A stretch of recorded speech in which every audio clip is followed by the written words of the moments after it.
Are we going? We're on. We're on. Well, I'm David Rifkin, and look forward to a great panel of two splendid speakers.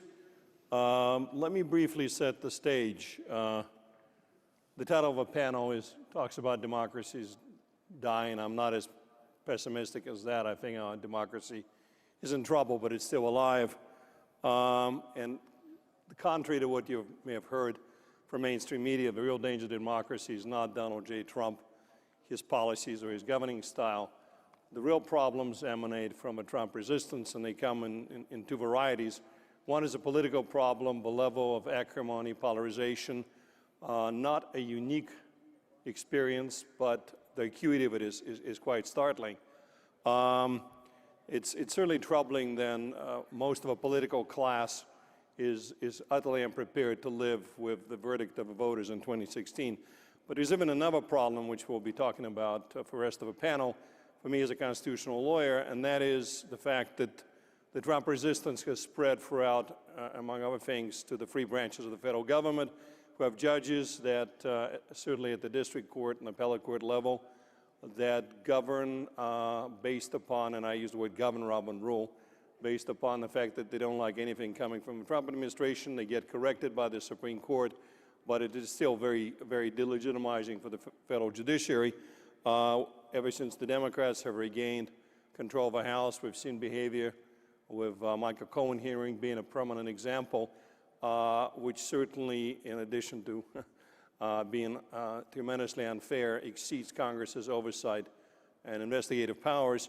And then probably the biggest concern, again, from my perspective, is the fact that we have law enforcement and intelligence agencies that have been engaged for quite some time, going back to 2016 and all the way for now, in a concerted effort to first defeat Donald J. Trump and then destroy him.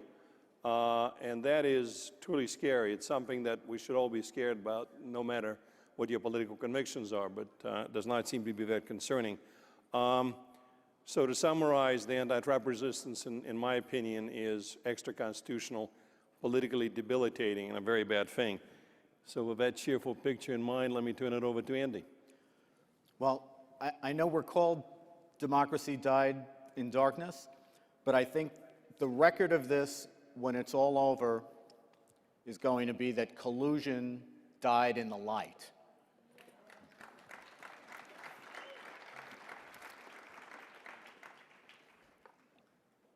I think if we go back to the critical event here in the Russian spying scheme, what we're going to learn is that had it not been for President Trump's winning the election in November, you would never, ever have heard anything about Russian collusion.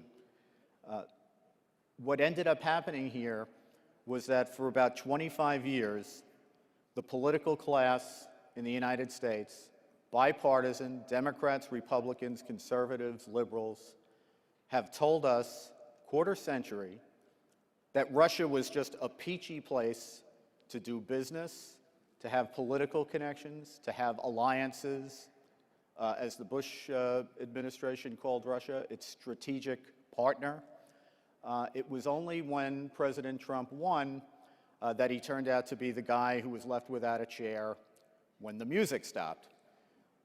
You'll remember in 2012, we had President Obama in the last debate with Mitt Romney chastising him for having said that Russia was America's greatest geopolitical foe. Who knew that once Donald Trump won, when as Obama said, the 1980s had called and they were asking for their foreign policy back, that the Democrats would be the ones who answered the call once 2016 rolled around.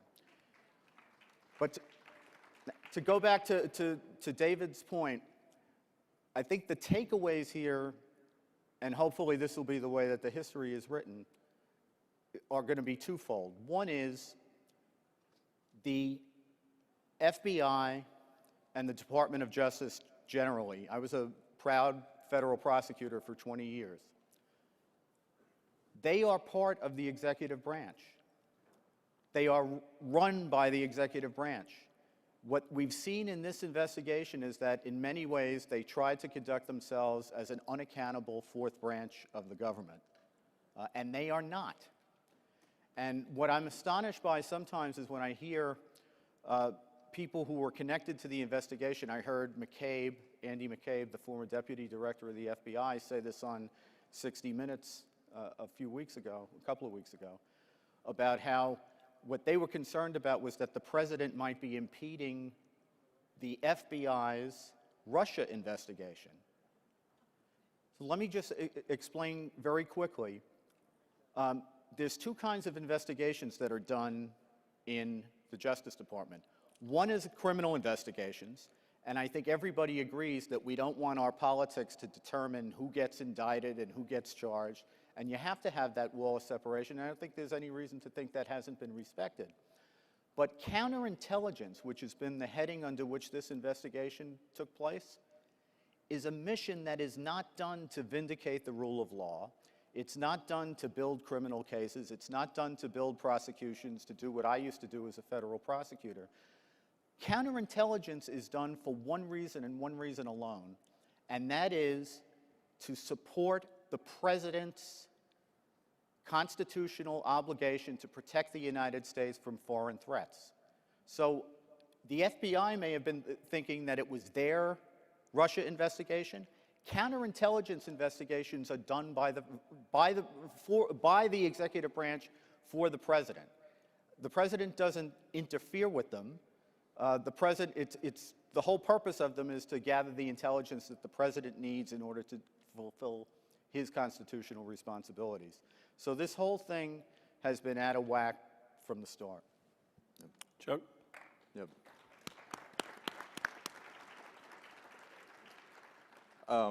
So I'll kind of approach this from as a reporter from a media standpoint. I'd add one more institution to what David said, and that is the press. And so one of my frustrations, I guess, kind of covering the nuts and bolts of the Mueller investigation, Russiagate, whatever you want to call it, is the reluctance of mainstream outlets to kind of correct or add extra context to their previous coverage when their prior assumptions go wrong, such as the idea that President Trump was conspiring with Russia, that there was collusion, that the Steele dossier is accurate, and things of that nature. And I think a pretty good example of that was the Cohen hearing. We saw a lot of stuff. Cohen was there for 7.5 hours. It was obviously intended and set up to. It was a press operation. Andy called it in his column the Lanny Davis production, which is a good line. Cohen said a lot of things in his testimony that undercut the idea of collusion. If you go back to the Steele dossier, which we think that that was the kind of the roadmap that laid out this whole idea that there was a criminal conspiracy to influence the election. Michael Cohen is like the Steele dossier has he's the linchpin of this whole supposed conspiracy. So Cohen testifies and says, facts in the dossier are not true, such as that he visited Europe. He's denied over and over that, he took part in collusion. And if we're supposed to now believe Michael Cohen, that seems like a pretty significant revelation. But the wall-to-wall coverage, of course, as we all saw, was more of a focusing on the more, innuendo and the salacious things and the embarrassing things that Cohen testified to. So, the media, and I'm talking, cable TV is CNN, MSNBC, and those usual outlets, basically ignored all of that and focused on the negative things. And I think that at this point, they have a duty to go back and explain where they were wrong and all of that. And that's just not happening in the media landscape. Well, thank you. Let me ask Andy first this question. Look, we all agree there was no collusion, no conspiracy on Trump's side. If anything, there was a conspiracy by numerous senior government officials against Donald Trump, which violates the law. And one of the things Andy and I were talking about is there's only one thing worse than having a bunch of government officials abuse their power and get away with it. Have a bunch of government officials abuse their power, have everybody understand what they've done and have them get away with it. what are the prospects that people would be held accountable, which is essential? I believe that the Justice Department, particularly the Justice Department as it is presently constituted, is going to do a deep dive into what happened here. I don't want to raise anybody's hopes into what this will eventually be, but it may be the thing that we need, which is accountability.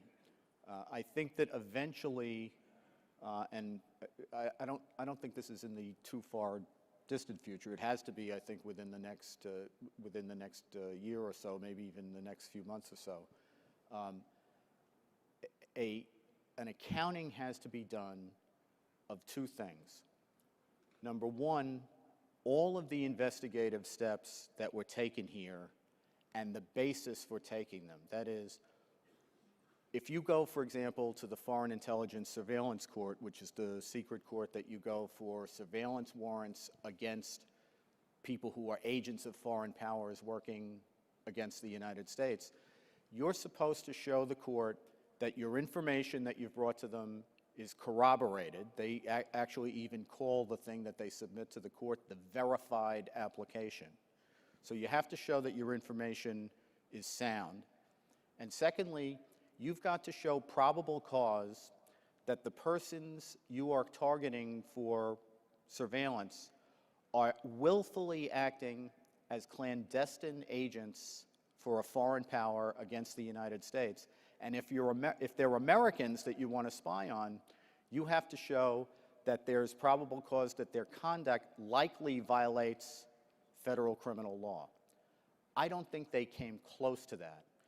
And we do know, because this has now been uncovered by at least 3 different congressional entities, we do know that the first warrant that they got on Carter Page was substantially reliant on the Steele dossier, which even the senior government officials who were involved concede at this point was uncorroborated, unverified. They keep saying it was salacious.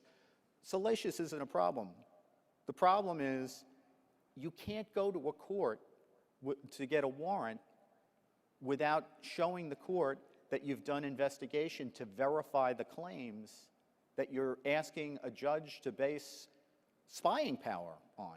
So we have to get to the bottom of not only what they did, but why they did it.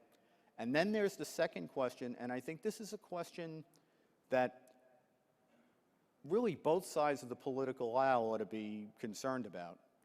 And that is, I don't think that any objective person, no matter what your partisan affiliation is, no matter how you identify as a conservative, a liberal, a libertarian, whatever, nobody could look at what happened in the Hillary Clinton emails investigation and what they've called the Trump-Russia investigation and conceivably, credibly say that we only have one standard of justice in this country, because that's preposterous.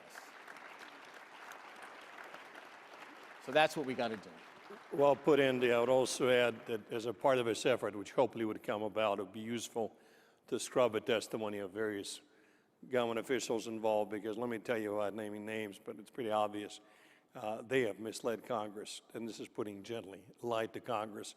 And we, talking about equality, we now have several individuals, including Mr. Cohen, who are going to prison for lying to Congress.